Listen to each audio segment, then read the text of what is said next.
السلام علیکم ورحمۃ اللہ وبرکاتہ۔ الحمدللہ رب العالمین والعاقبۃ للمتقین والصلاۃ والسلام علی سید المرسلین، اما بعد فاعوذ باللہ من الشیطان الرجیم، بسم اللہ الرحمن الرحیم۔ ناظرین، آج ہم پڑھنے والے ہیں کتاب نصاب الصرف کا سبق نمبر 18، اس میں مشتق کی اقسام، اس میں مشتق کی چوتھی اقسام، اس میں تفضیل کا بیان۔ تو آئیے بلا تاخیر ویڈیو شروع کرتے ہیں۔ اس میں تفضیل کی تعریف، وہ اس میں مشتق جو اس ذات پر دلالت کرے جس میں کسی کے مقابلے میں مصدری معنی کی زیادتی ہو، یعنی ایسا اس میں مشتق جو ایسی ذات پر دلالت کرے، اس ذات پر دلالت کرے جس میں کسی کے مقابلے میں جو مصدری معنی کی کیا ہو، زیادتی ہو، اس کا جو مصدری معنی ہے اس میں کیا ہو، زیادتی ہو۔ جیسے کہ بکرٌ اکبر من زید، بکر ہے وہ بڑا ہے کس سے، زید سے۔ اب بکر زید سے بڑا ہے تو اس میں جو اکبر ہے وہ کیا ہے، اس میں تفضیل ہے، کیونکہ وہ دوسرے کے مقابل میں کیا کر رہا ہے، مصدری معنی کے اندر کیا دے رہا ہے، زیادتی ہو رہی ہے اس میں۔ تو پھر وہی اس میں مشتق ہوتا ہے جو اس ذات پر دلالت کرے جس کے مقابلے میں کیا ہو، مصدری معنی کی زیادتی ہو۔ نوٹ، اس میں تفضیل کی کیا ہے، دو قسمیں ہیں۔ اس میں تفضیل کی دو قسمیں، اس میں تفضیل مذکر، اس میں تفضیل مؤنث۔ ان دونوں کے بنانے کا الگ الگ طریقہ۔ اس میں تفضیل مذکر بنانے کا طریقہ، دونوں کا طریقہ الگ الگ ہے۔ یہ نہیں ہے کہ مؤنث اور مذکر بنانے کا طریقہ الگ ہے، بلکہ اس میں تفضیل کی قسمیں کتنی ہیں، دو ہیں، ایک تو مذکر دوسری مؤنث، اور دونوں کا بنانے کا طریقہ الگ ہے۔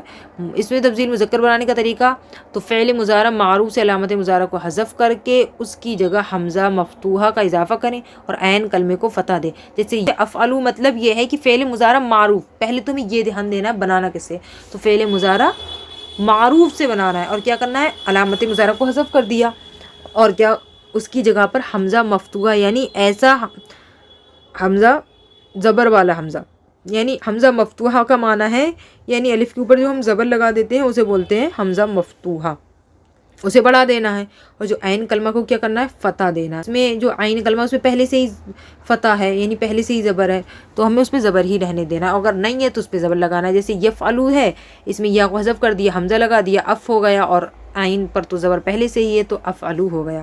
اس میں تفضیل مؤنث بنانے کا طریقہ کیا ہے کہ فعل مضارع سے علامت مضارع کو حذف کریں، فا کلمہ کو ضمہ دیں۔ اس میں کیا کرنا ہے، اس میں کسی کا اضافہ نہیں کرنا، بلکہ جو فا کلمہ ہے اس میں کیا ضمہ دینا ہے، اور عین کلمے کو ساکن کر کے آخر میں علامت تانیث الف مکسورہ بڑھائیں۔ جیسے یفعلوا سے فعلا، جیسے کہ فعل مضارع ہے، فعل مضارع مؤنث کے لیے تو علامت جو مضارع اسے تو حذف کر دیا، اب فا تھا ساکن تو اس پر کیا کرنا ہے، ضمہ لگا دیا، تو فو ہو گیا، تو فو جو عین کلمہ پر زبر ہے تو اسے ساکن کر دیا تو فو ہو گیا، اور لام پر پیش ہے تو اس پہ الف مکسورہ بڑھا دیا، یا پھر آخر میں علامت تانیث لگا دی تو کیا ہو گیا، فعلا ہو گیا۔ تنبیہ، خیال رہے کہ ہر فعل اس میں تفضیل نہیں بنتا، بلکہ اس کے لیے چند شرائط ہیں، یہ شرائط جس فعل میں پائی جائیں صرف اسی سے اس میں تفضیل بن سکتا ہے۔ یاد رہے، مطلب اس میں بتانا چاہ رہے ہیں کہ ہر کسی فعل سے آپ لوگ کوئی بھی فعل اٹھا لو، اس سے اس میں تفضیل کا صیغہ بنانے لگ جاؤ، ایسا نہیں ہو سکتا کہ ہر فعل سے بن جائے اس میں تفضیل، بلکہ اس کے چند شرائط ہیں، ان شرائط کو فالو کرنا ہوگا، اگر وہ شرائط اس میں ہیں پھر بنے گا اس میں تفضیل، اگر شرائط نہیں ہو پا رہے ہیں تو پھر اس میں تفضیل نہیں بن سکے گا ہر فعل سے۔ شرائط کیا ہیں، تو شرائط یہ ہے، نمبر 1 وہ فعل تام ہوں، اس میں تفضیل کس سے بنے گا، فعل تام سے ہی بنے گا۔ فعل ناقص جیسے کانا یکون، اس میں تفضیل نہیں بن سکتا، جیسے یضربو، لہٰذا فعل ناقص مثلا یکون، یسیر وغیرہ ہما سے اس میں تفضیل نہیں بن سکتا، یعنی فعل تام سے ہی بن سکتا ہے، یضربو، ضرب وغیرہ فعل ناقص سے نہیں بن سکتا۔ متصرف ہو، یعنی اسے گردان ہو سکتی ہوں، اس سے ہی بنے گا، جیسے کہ مذکورہ مثال ہے، لہٰذا جیسے یضربو ہے اس سے گردان ہو سکتی ہے تو اس سے تو بن جائے گا اس میں تفضیل۔ یکادو، نعمہ وغیرہ سے اس میں تفضیل نہیں بن سکتا، کیوں نہیں بن سکتا، کیونکہ یہ متصرف نہیں ہے، ان کی گردانیں نہیں بنا سکتے۔ اور مثبت ہو، یعنی منفی نہیں ہو سکتا، مثبت سے ہی بنے گا، جیسے مذکورہ مثال ہے جیسے یضربو، لہٰذا فعل منفی مثلا لا یضربو فعل وغیرہ سے اس میں تفضیل نہیں بن سکتا۔ نمبر 4 معروف ہو، اب مجہول سے بھی نہیں بن سکتا، مذکورہ مثال ہے لہٰذا فعل مجہول مثلا یضربو وغیرہ سے اس میں تفضیل نہیں بن سکتا۔ نمبر 5 کیا ہے، اس فعل کا معنی قابل فرق ہو، یعنی اس میں کمی یا زیادتی ہو سکتی ہو، ایسا نہیں ہے جو ہے وہ ہے، اس میں کمی بھی ہو سکتی ہو اس کے معنی میں، اور کیا زیادتی بھی ہو سکتی ہو، جیسے مذکورہ مثال جیسے یضربو وغیرہ ہے۔ وہ فعل جو قابل فرق نہ ہو، جیسے یموتو، یحییٰ وغیرہ، اس سے اس میں تفضیل نہیں بن سکتا۔ یموتو کیا ہے، اس میں کمی اور زیادتی نہیں ہو سکتی۔ نمبر 6 ثلاثی مجرد ہو اور کیا ہو اس میں تبدیل ثلاثی مجرد سے بنے گا مذکورہ مثال لہذا ثلاثی مزید فی رباعی مجرد و مزید فی افعال مثلا یکرمو یدحرجو یتحرجو وغیرہ سے اس میں تبدیل افعلو کے وزن پر نہیں بن سکتا۔ مطلب صرف ثلاثی مجرد سے ہی افعلو کے وزن پر بن سکتا ہے، لیکن جو غیر ثلاثی ہیں یا رباعی مجرد مزید فی وغیرہ ہیں ان سے افعلو کے وزن پر اس میں تفضیل کا صیغہ نہیں آتا۔ 7 اس فعل میں رنگ یا ظاہری عیب کے معنی نہ پائے جائیں، مطلب اس میں تفضیل اس ایسے فعل سے بھی نہیں بن سکتا جس کے اندر رنگ یا عیب یا ظاہری یہ سب معنی پائے جائیں، تو اگر ایسے معنی پائے جاتے تو اس میں تفضیل نہیں بنے گا، لیکن اگر معنی نہیں پائے جاتے تو بن جائے گا، جیسے مذکورہ مثال میں ہے لہٰذا وہ فعل جس میں اس طرح کے معنی پائے جائیں مثلا یقدرو یعورو وغیرہ اس میں تفضیل افعلو کے وزن پر نہیں آتا۔ اس میں یہ بنانا اس میں تفضیل جو ہے افعلو کے وزن پر نہیں آتا۔ نمبر 8 اس میں فعل سے صفت مشبہ کا صیغہ افعلو یا فعلانو کے وزن پر نہ آتا ہو۔ اس فعل سے یعنی جس سے ہم اس میں تفضیل بنا رہے ہیں تو اس سے صفت مشبہ کا جو صیغہ ہے وہ افعلو یا فعلاؤ یا فعلانو کے وزن پر نہ آتا ہو۔ ہم نے پڑھا تھا نا یہ اوزان ہے افعلو فعلانو، صفت مشبہ کے بھی اوزان ہیں، تو اس میں یہ بتا رہا ہے کہ اس میں ایسا فعل ہو جس میں اس وزن پر صفت مشبہ کا نہ آتا ہو، ورنہ کیا ہوگا اس میں تفضیل نہیں بنے گا، جیسے مذکور مثال میں لہٰذا وہ فعل جس سے مذکورہ اوزان اس پر صفت مشبہ کا صیغہ آتا ہو مثلا یقدرو یشبعو وغیرہ وغیرہ اس سے اس میں تفضیل افعلو کے وزن پر نہیں آتا، مطلب افعلو کے وزن پر نہیں آتا۔ فائدہ اگر کسی فعل میں اول مذکور 5 شرائط میں سے کوئی ایک شرط مفقود ہو تو اس سے اس میں تفضیل اصلا نہیں بن سکتا، نہ افعلو کے وزن پر اور نہ کسی اور طرح۔ مطلب یہ بتانا چاہ رہے ہیں جو ہم نے یہ 5 شرائط پڑھی ہیں یعنی کون کون سی، یعنی تام ہو، متصرف ہو، مثبت ہو، معروف ہو، اس میں فاعل کا معنی قابل فرق ہو، اگر ان 5 شرائط میں سے کوئی بھی شرط جو ہے نہیں پائی جاتی تو اس میں تفضیل کا صیغہ نہ تو افعلو کے وزن پر بنے گا نہ ہی کسی اور طریقے سے بنے گا۔ لیکن اس میں کیا بتانا ہے اگر آخر جو ذکر کردہ جو 3 شرائط میں سے کوئی شرط بھی مفقود ہو تو اس سے افعلو کے وزن پر تو اس میں تفضیل نہیں بن سکتا، البتہ ایک اور طریقے سے بنایا جا سکتا ہے، وہ طریقہ یہ ہے مطلب وہ 3 کون کون سی ہے یعنی 6 سے لے کر 8 تک، یعنی ثلاثی مجرد ہو تو اگر ثلاثی مجرد نہیں ہے پھر بھی بن جائے گا، افعلو کے وزن پر تو نہیں بنے گا لیکن کسی اور طریقے سے بن جائے گا، ابھی وہ ہم طریقہ پڑھیں گے۔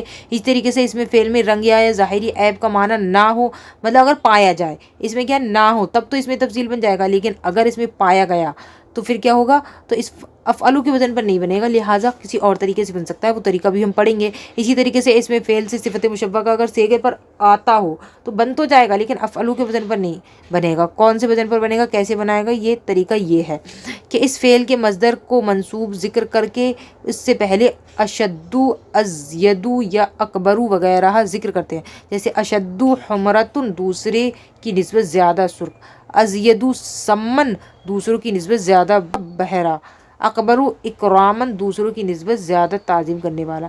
تو اس میں بتا رہے ہیں کس طریقے سے صیغہ بنتا ہے۔ اس میں بتایا کہ وہ جو 3 شرائط ہیں اس میں سے اگر ایک بھی شرط جو ہے مفقود ہو تو وہ افعلو کے وزن پر نہیں بنے گا، لیکن جو طریقہ کار ہے وہ بتا دیا ہے کہ کیا ہوگا اس فعل کے جو مصدر کو، اس فعل کا جو مصدر ہوگا یعنی جس فعل سے آپ اس میں تفضیل بنا رہے ہیں مطلب جس کے اندر وہ 3 شرائط نہیں پائے جا رہے تو پھر آپ کیا کریں گے اس کے مصدر سے منصوب اس کے مصدر کو منصوب ذکر کریں گے اور اس سے پہلے اشدو بڑھا دیں گے یا ازیدو بڑھا دیں گے یا اکبرو بڑھا دیں گے۔ اس میں مثالیں بھی دی ہیں، اب گردان دیکھ لیتے ہیں۔ اس میں تفضیل کی گردان یعنی پہلے مذکر کی اور مؤنث کی۔ اس میں تفضیل کی گردان کیا ہے، گردان افعلو زیادہ کرنے والا ایک مرد صیغہ واحد مذکر، اس میں تفضیل افعلان زیادہ کرنے والے 2 مرد صیغہ تثنیہ مذکر، اس میں تفضیل افعلون زیادہ کرنے والے بہت سے مرد صیغہ جمع مذکر سالم، اس میں تفضیل افاعل زیادہ کرنے والے بہت سے مرد صیغہ جمع مذکر مکسر، اس میں تفضیل افعل تھوڑا سا زیادہ کرنے والا ایک مرد صیغہ واحد مذکر مصغر، اس میں تفضیل فعلا زیادہ کرنے والی ایک عورت صیغہ واحد مؤنث، اس میں تفضیل فعلیان زیادہ کرنے والی 2 عورتیں صیغہ تثنیہ مؤنث، اس میں تفضیل فعلیات زیادہ کرنے والی بہت سی عورتیں صیغہ جمع مؤنث سالم، اس میں تفضیل فعال زیادہ کرنے والی بہت سی عورتیں صیغہ جمع مؤنث مکسر، اس میں تفضیل فعیلات تھوڑا سا زیادہ کرنے والی ایک عورت صیغہ واحد مؤنث مصغر، اس میں تفضیل سوالات۔ سوال نمبر 1 اس میں تفضیل کی تعریف بیان کیجیے، ابھی ہم نے جو پڑھا تھا وہی آپ لکھ دیجیے گا. یعنی اس میں تفضیل یعنی ایسا اس میں مشتق جو اس ذات پر دلالت کرے جس میں کسی کے مقابلے میں جو مصدری معنی ہے اس کی زیادتی پائی جائے، جس کے اندر کسی کے مقابلے میں مصدری معنی کی زیادتی پائی جائے. سوال نمبر 2، اس میں تفضیل کی اقسام اور ان کے بنانے کا طریقہ. یعنی تو ہم نے بھی پڑھا تھا اس میں تفضیل کی 2 اقسام ہیں، ایک مذکر، اس میں تفضیل مذکر، اور ایک مؤنث. اس کے دونوں کو بنانے کا طریقہ بھی الگ الگ ہے. تو آپ نے جو پڑھا تھا وہی یاد کرنا ہے اور اس میں لکھنا ہے کہ کیا طریقہ کار ہے. ٹھیک ہے. اور دوسرا کیا ہے، تیسرا نمبر، سوال نمبر 3، اس میں تفضیل بنانے کے شرائط بیان کریں. تو جو شرائط ہم نے کتنے شرائط پڑھے تھے؟ 8 پڑھے تھے، وہ سارے آپ کو یاد کرنے ہیں اور پھر بیان کرنا ہے. سوال نمبر 4، بتائیے جس فعل میں اس میں تفضیل بنانے کی کوئی شرط مفقود ہو اس سے اس میں تفضیل بنا سکتا ہے یا نہیں. تو اس میں تفضیل افعل وزن پر نہیں بن سکتا، البتہ بن سکتا ہے. اگر بن سکتا ہے تو کیسے ہے نا، اشدو یا بڑھا دیں گے، اکبرو وغیرہ بڑھا دیں گے، اس کے مصدر کو منصوب لا کر اشدو وغیرہ کا اضافہ کر دیں گے تو ہو جائے گا. سمپل ہے، جو ہم نے پڑھا ہے بس وہی آپ کو بہت اچھے سے یاد کرنا ہے، اس میں لکھنا ہے. تنبیہ، ضرب المصدر سے مذکور والا اوزان پر اس میں تفضیل کی گردان مع ترجمہ و صیغہ اپنی کاپی پر خشخط تحریر فرمائیے. کاپی پر لکھنے کا کام آپ کو لکھنا ہے اور ضرب سے بنانا ہے. بہت آسان ہے، گردان پہلے یاد کرنا ہے، جیسے ادربو، ادربانے، تو اس طریقے سے آپ لکھ لینا. اگر ہم سب بتا دیں گے تو آپ جو ہیں ذہن نشین نہیں کر پائیں گے. آپ جیسے درابن، صرف درابن سے نہیں بنانا بلکہ اور بھی آپ کو مصدر لے کر اپنے آپ پریکٹس کرنی ہے، مشق کرنی ہے، جس سے آپ کے ذہن میں جو گردان ہے بہت پختہ ہو جائے اور آپ اچھے سے یاد کر سکیں. اور اگر ہماری ویڈیو پسند آئی ہو تو لائک کریں، شیئر کریں، ہمارے چینل کو سبسکرائب کریں، ہمارے چینل کو سپورٹ کریں اور بیل آئیکن کو پریس کریں تاکہ ہماری اس طریقے کی ویڈیو آپ تک سب سے پہلے پہنچیں. اور اگر کچھ سمجھ میں نہ آئے تو کمنٹس میں پوچھ لیا کریں. اور اگر آپ کو پسند آئے پھر بھی آپ کمنٹس کریں، اچھے اچھے کمنٹس کریں. اگر کچھ غلطی ہو، کچھ ہم سے غلطی ہو گئی ہو تو پھر آپ اصلاح کی کوشش کریں. تو آپ اصلاح کریں کمنٹس کے ذریعے. اور اب ملتے ہیں نیکسٹ ویڈیو میں. اللہ رب محمد صلی اللہ علیہ وسلم، نحن بعد محمد صلی اللہ علیہ وسلم.